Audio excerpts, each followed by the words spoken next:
Bien, muy buenas noches. En esta quinta sesión de clase vamos a tratar un tema muy importante dentro del aula virtual de responsabilidad civil, el tema propiamente la relación causal en la responsabilidad civil. Para nosotros es un tema muy preponderante e importante, ¿no? Igualmente ustedes lo tienen en el texto nuestro que estamos usando de la responsabilidad civil de Lizardo Taboada. Bien, ¿qué podemos decir en este contexto? Que la noción de causa o el causal link es sumamente interesante e importante dentro de la conformación de los elementos de la responsabilidad civil. Sin el nexo causal no podemos definir, ¿no?, cuál fue la causa entre la relación entre el hecho y el daño que generó propiamente la conducta antijurídica o el daño injusto. Entonces, para nosotros es preponderante este tema.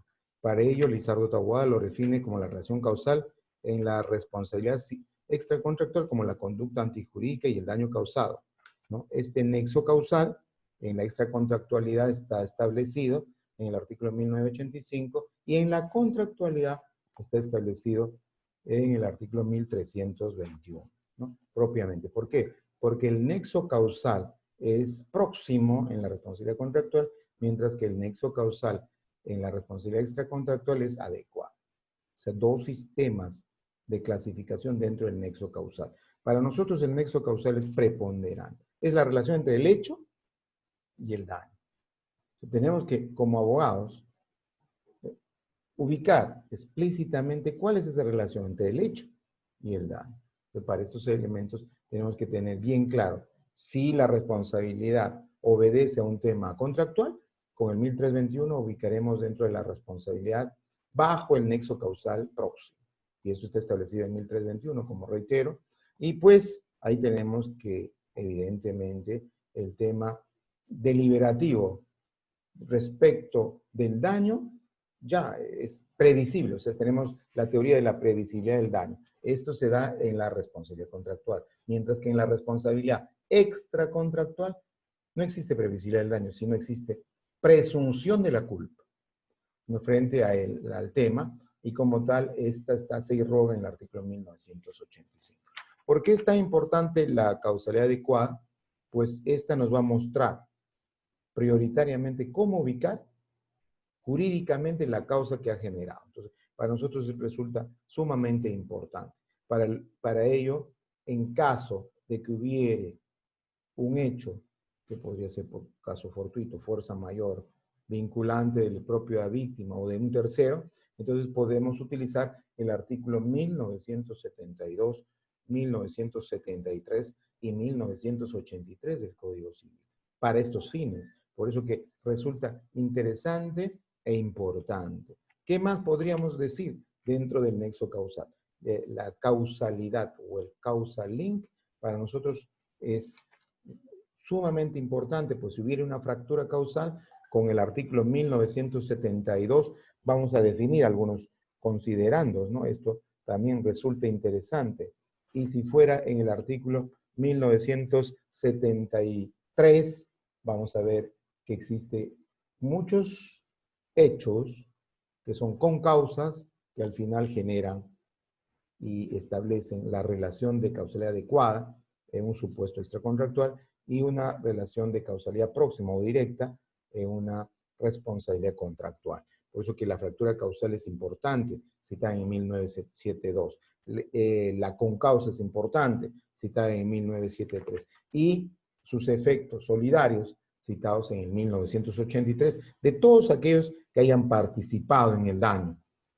Por ello, esto quedará establecido como tal. Del mismo modo, en cuanto a la responsabilidad contractual de la causa próxima, tenemos el 1315, como cita muy bien Lizardo Taboada, 1314, 1315, para los efectos de determinar la fuerza mayor, el acto imprevisible o caso fortuito, ¿no?, o hecho de tercero o hecho de la víctima, que también igualmente conlleva a un análisis exhaustivo. Los efectos propiamente de esta pluralidad de causas y los efectos circunscritos en cuanto al nexo causal contiene dos factores, un factor inconcreto y un factor inabstracto. Estos factores son preponderantes, lo señala igualmente Lizardo Taboada. Este factor inconcreto es necesariamente, exactamente, la causa del hecho, inconcreto. Pero no es suficiente para identificarlo jurídicamente para efectos de indemnizar. Y eso es lo que nos interesa a nosotros. La responsabilidad irroga indemnización, irroga resarcimiento. Pero para llegar a ello, como función social de la responsabilidad, necesitamos identificar correctamente el nexo causal. Del factor no solamente inconcreto, sino el factor inabstracto. Y ese factor inabstracto nos va a llevar a la causalidad, sea adecuada o próxima. Mientras que ese interín, para resolverlo, nos da una visualización de la causalidad sine qua non. O sea, necesariamente hay que establecer cuál ha sido la causa que ha originado el daño, que jurídicamente constituye un daño injusto y como tal su conducta reprochable y por ende susceptible a indemnizar o a resarcir. Entonces, esto para nosotros resulta igualmente importante, ¿no? Entonces, este tema de la causalidad para nosotros es preponderante, como reitero, y eso lo señala aquí perfectamente Lizardo Toboá. Tenemos varios tipos de causalidad. Una causalidad que es la causalidad próxima, que ya dijimos, que deviene de la responsabilidad civil contractual, donde existe la previsibilidad del daño, ese es uno.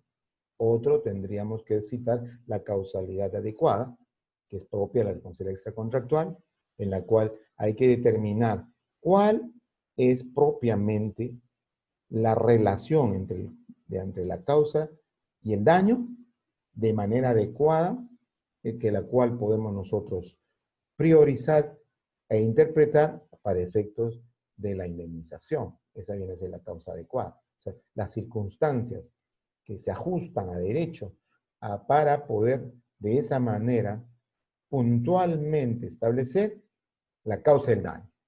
Esa es la causalidad adecuada. También tenemos una causa sine qua non.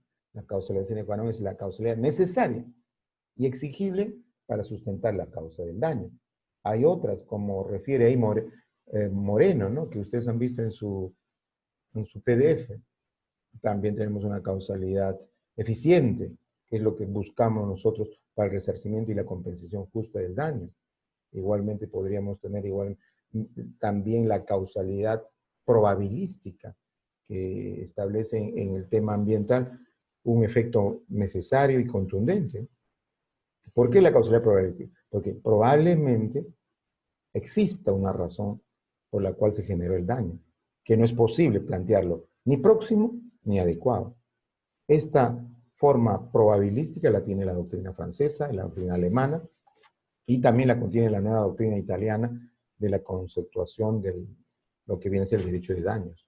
¿Y qué viene a ser la probabilística? Que también ya está en nuestra ley del ambiente, es la admisión de la probabilidad como un elemento importante de causa del daño. Una identificación de nuevas tendencias, que son el daño genético, por ejemplo. Si usted tiene un niño concebido por fertilización in vitro, este niño ya hoy tiene 17 años, ya es un adolescente, comienza a sufrir problemas renales cancerígenos. Existe el nexo causal para buscar que la clínica que practicó la fertilización in vitro sea la que va a resarcir o indemnizar el daño originado. ¿Existe o no un daño? Está viendo sufrir a su hijo adolescente que tiene 17 años. ¿Quién le va a resarcir? La clínica le dirá, bueno, nosotros hemos cumplido con el protocolo. El protocolo se ha llevado con todas las formalidades y con todos los requerimientos de salud establecidos. Y como tal, nosotros no tenemos más responsabilidad.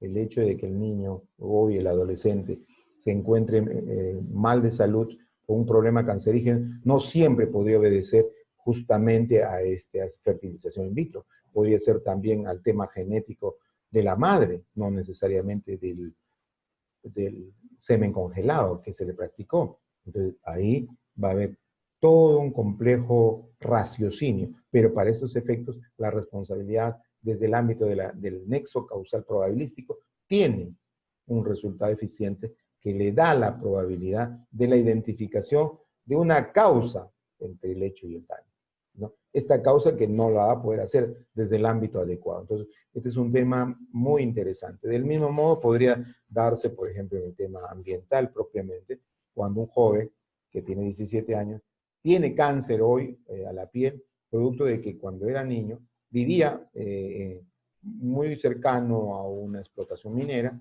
y que desde esa fecha ya sufría trastornos. Este es un gran problema, ¿no?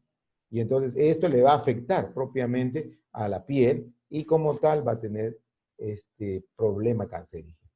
Ahí tiene que darse un nexo causal, ya no un próximo, no un adecuado, sino un nexo causal probabilístico, que le da esa apertura genética de la probabilidad de la causa del daño. Y basta la probabilidad de la causa del daño para identificar la responsabilidad civil y de esta manera solicitar la indemnización. Este es un aspecto nuevo. Para ello, Gastón Fernández Cruz no se pronuncia al respecto. Él piensa que lo deja y prefería ponerlo dentro de la revisión como simplemente causalidad. O sea, que incluso le quita a la causalidad adecuada del artículo 1985 sus efectos. ¿Por qué? Porque considera que quitándole le daría la prioridad y la previsibilidad al magistrado con criterios de praxis fundada para que pueda poder conceptuar que existe esa causalidad probabilística. Ese es un riesgo hoy en día, ¿no? Frente a cómo se encuentra el Poder Judicial. Bien, del mismo modo también tenemos la causalidad en otro nivel, que es la causalidad virtual, como lo señala Genoveva Vicentini en la doctrina italiana. Pero esta es una nueva conceptuación muy ajena a nuestro entorno. Es la causalidad virtual que sufre una persona por una mortificación particular, pero que nada tiene que ver con el efecto social, ni con las buenas costumbres, ni con el artículo 5 del título preliminar del Código Civil, sino que es algo particular. Esto que funciona en el derecho de daños no es muy bien acogido dentro de la doctrina francesa, ni de la doctrina italiana, ni por la nuestra, ¿no? Pero sí podemos aceptar que puede darse el caso de la causalidad adecuada y hasta la causalidad probable. Von Krieg es el gestor de la causalidad adecuada en estos últimos tiempos. Y es Picasso, con muchos otros importantes juristas como Rosenberg, Izquierdo Tolsada, el doctor Yagües, son juristas de renombre que han trabajado este tema del nexo causal y han dado estas evidencias interesantes, que no solamente son de hoy, son también desde el Código Napoleónico. Y el gestor del tema del nexo causal es Domati Potier y los hermanos Maceut. Entonces, son ellos que desde épocas de 1804 inclusive, nos muestran cómo la doctrina es tan interesante para darnos a nosotros luces de cómo identificar el nexo entre el hecho y el daño y darle la figura de la interpretación libre a partir de la ciencia del derecho, que nos permita pues elucubrar y establecer lo que exactamente corresponde y también tipificarlo en el sentido civil de tal manera que sea responsabilidad subjetiva u objetiva, sea responsabilidad contractual o extracontractual, sea causalidad próxima o adecuada y hasta probabilística con la ley del ambiente. Estos criterios son criterios interesantes que nos muestran a nosotros cómo la causalidad tiene un efecto prioritario dentro de la evaluación e identificación del causante del daño. Porque si no, no podríamos establecer quién fue el causante finalmente del daño. Porque los daños no se presentan únicos. Los daños se presentan con muchas fuentes de hechos. Y esas contienen diferentes concausas, diferentes participantes, diferentes efectos. Por eso va a ser necesario esa evidencia de un factor inconcreto y el factor inabstracto. Con ello se va a lograr precisamente identificar correctamente este tema que va a lograr a futuro una mejor apreciación de quién es el causante del daño, una mejor determinación de cómo sucedieron los hechos y qué fue la causa que generó el daño pasible de indemnización. Por esto que me atrevo a decir que en definitiva es un tema prioritario e importante hablar sobre la relación causal. Lizardo Taboada lo señala muy bien, está establecido con propiedad en el artículo 1985 del Código Civil en cuanto a la responsabilidad extracontractual y del mismo modo en el artículo 1321 en cuanto se refiere a la responsabilidad contractual. Por ello que es importante y por ello que en esta clase lo priorizamos como una clase única del tratar virtualmente este tema de la causalidad. No se tiene tal vez muchos comentarios al respecto, pero sí, la doctrina lo refiere. Nuestros articulados son bastante latos en el Código Civil.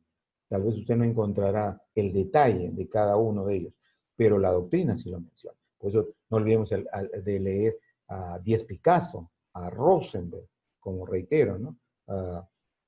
Igualmente al jurista de Cupis, que también trata este tema, los hermanos Moussaut, como referí, Izquierdo Tolsada, ¿no? Que son juristas que trabajan el tema. También igualmente Yagüez, que establece, ¿no?, de qué manera hay que objetivizar la relación de la causalidad. Este tema hacia la probabilística también tiene un gran trabajo en el derecho argentino, ¿no? Y para ello, pues podríamos tener, por ejemplo, la pérdida de chance dentro del análisis de la relación causal, que también es una figura interesante que trabaja el derecho argentino, ¿no?, con Atilio Aníbal Alterini, por ejemplo. Estos temas son muy interesantes, a veces complicados de entender, pero con los ejemplos son fáciles de percibir. Nosotros ya conocemos qué es la antijuricidad, hemos visto casaciones al respecto, hemos centrado la figura de la antijuricidad desde la doctrina francesa y también desde la posición de la doctrina italiana del derecho de daños. Hemos observado cómo el derecho de daños establece la conducta sobre el daño injusto, que es importante, la antijuricidad civil, que es bastante diferente a la antijuricidad penal, como uno de los elementos sine qua non transversales dentro de la identificación de la responsabilidad civil. También igualmente tenemos el otro tema que es el daño propiamente, el daño como un menoscabo a su integridad física y psíquica. Hemos evaluado el daño patrimonial, el daño extrapatrimonial. En el patrimonial hemos sustentado, como ustedes han podido ya percibir, un daño emergente, un lucro cesante. En la extrapatrimonialidad hemos podido analizar lo que es el daño moral, el daño a la persona, que está en el artículo 1985 precisamente, y el daño al proyecto de vida, doctrinariamente hablando, que no está establecido en el Código Civil, pero que son daños preponderantes y necesarios dentro del parámetro circunscrito en la responsabilidad civil. No existiría responsabilidad civil si no existe daño. Eso es básico y fundamental. Entonces, para nosotros es exigible este tema y de esta manera entramos hoy a ver la relación causal, el nexo causal, que a nosotros nos importa muchísimo porque necesitamos determinar qué fue lo que originó el daño. ¿Cuál es la causa del daño? ¿Cuál es la relación entre el hecho y el daño? ¿Hay una causa-efecto sine qua non?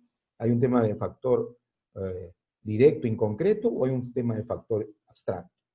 ¿Cuál es la figura que se va a determinar? Y de esta manera dilucidar si tiene una causalidad próxima, que es inmediata, que es directa, que deviene de la responsabilidad contractual, o tiene una causalidad adecuada, que deviene de la obligacional, o que deviene propiamente de la relación extracontractual. Por eso que es importante, ¿no? Entonces, todo este detalle, que quizás todavía queda un tanto confuso en la mente de ustedes jóvenes, la vamos a detallar en esta clase virtual con ejemplos inmediatos que nos muestren a nosotros la categoría y prestancia de lo que significa la causalidad.